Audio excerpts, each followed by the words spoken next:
এবং আমাদের প্রায় 100 থেকে 150 লাশ এখানে আছে এখনো। ওরা গুম করার জন্য চেষ্টা করতেছে। কত লাশ? 100 থেকে 150। আমি মাঠের লোক ভাই, আমার চাইরা দেন, আমি যাবো গা ভাই। আমার একটা মায়ের দিল ভাই, পড়া মায়ের বাচ্চা আমার দিয়ে কুপাইছে অন্ধকার রাত্রে। 2013 সালে ঘটে যাওয়া শাপলা চত্বরের কথা কে না জানে, তবে এখানেও কি ঘটাতে চেয়েছিল একই রকম ঘটনা? অতর্কিতভাবে হামলা করেছিল মাওলানা সাদপন্থীরা।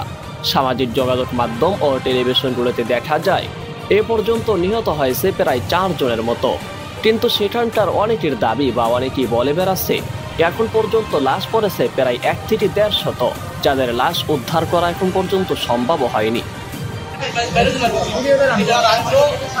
তিনটার দিকে আমরা সবাই ঘুম অবস্থায় ছিলাম।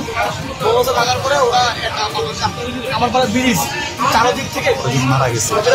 চারদিক থেকে প্রায় 20 থেকে 30,000 লোক আপনার দিয়ে আসলো। এবং আমাদের প্রায় 100 থেকে 150 লাশ এখানে আছে এখনো। ওরা গুম করার জন্য চেষ্টা করতেছে। কত লাশ? 100 থেকে 150। ইন্না লিল্লাহি ওয়া ইন্না ইলাইহি রাজিউন। এবং বেশিরভাগ ছাত্র, আমরা যারা ছাত্র ছিলাম তাদেরকে বেশি মারধর করছে। গতকাল মাঝরাতে হামলা করে মাওলানা সাদপন্থীরা। এ সংঘর্ষে আহত হয় প্রায় শত শত মানুষের উপরে, তবে বিভিন্ন টেলিভিশন বা যোগাযোগ মাধ্যমে আহতের সংখ্যা বেশি ওঠে প্রায় 60 থেকে 70 জন। কিন্তু আসলে কি এমনটা ঘটেছে? প্রশ্ন থেকে যায় সকলের অন্তরে। ইন্না লিল্লাহি ওয়া ইন্না ইলাইহি রাজিউন। এবং বেশিরভাগ ছাত্র, আমরা যারা ছাত্র ছিলাম তাদেরকে বেশি মারধর করছে।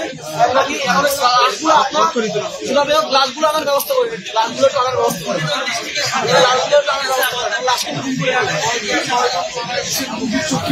যদি নিহতের সংখ্যাই দাঁড়ায় 1 থেকে 150, তাহলে আহতের সংখ্যা কতই বা দাঁড়াবে? ইজতেমার মাঠে অনেকেই এখন পর্যন্ত বলে যাচ্ছে এখন পর্যন্ত যে লাশগুলো পড়েছে তা আমরা খুঁজেও পাইনি, বা আমার নিজের চোখে যে লাশগুলো দেখেছি তা 1 থেকে 150-র কাছাকাছি হবে।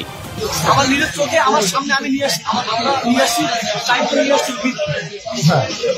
টঙ্গী হাসপাতালে। ওইখান থেকে ঢাকা মেডিকেলে পাঠাইছে 3জনকে, আর একজন এখানে এখন আছে। এবং আপনার কি বলে হাত কাটা, খুব পড়ে গেছে, আঙ্গুল নাই, বাইরে গেছে, এরকম লোক আছে।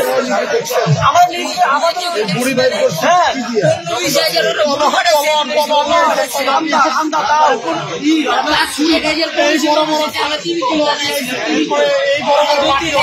তবে সেখানকার অনেকের কথা, মাঝরাতে 3টা থেকে 3:30টার দিকে অতর্কিতভাবে হামলা চালায় মাওলানা সাদপন্থীরা।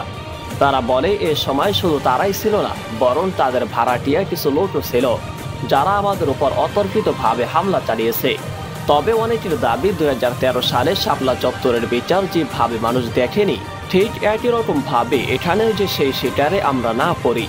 তারা বলে সরকারের কাছে আহ্বান থাকবে এই বিচার দ্রুতই করার জন্য। যারা তবলিগের কর্মীরা ছিল ভাই, আমরা কাজের আঞ্জাম দিচ্ছিলাম, আমাদেরকে জনপ্রশাসন আশ্বাস দিচ্ছে যে আপনারা কাজ করেন, আপনারা বিশেষভাবে ইন্তজাম করেন, আপনাদের মধ্যে কোনো বাধা ভিত্তিক আসবে না। সেনা প্রধানমন্ত্রী গেছিল, পরশুদিন সেনাবাহিনী লুকিয়েছিল, ভাই আপনারা নিশ্চিন্তে কাজ করেন, আপনাদের কিচ্ছু হবে না। আমরা কাজ প্রায় শেষের দিকে। এর মধ্যে তো মারামারি করে, কাটাকাটি করে।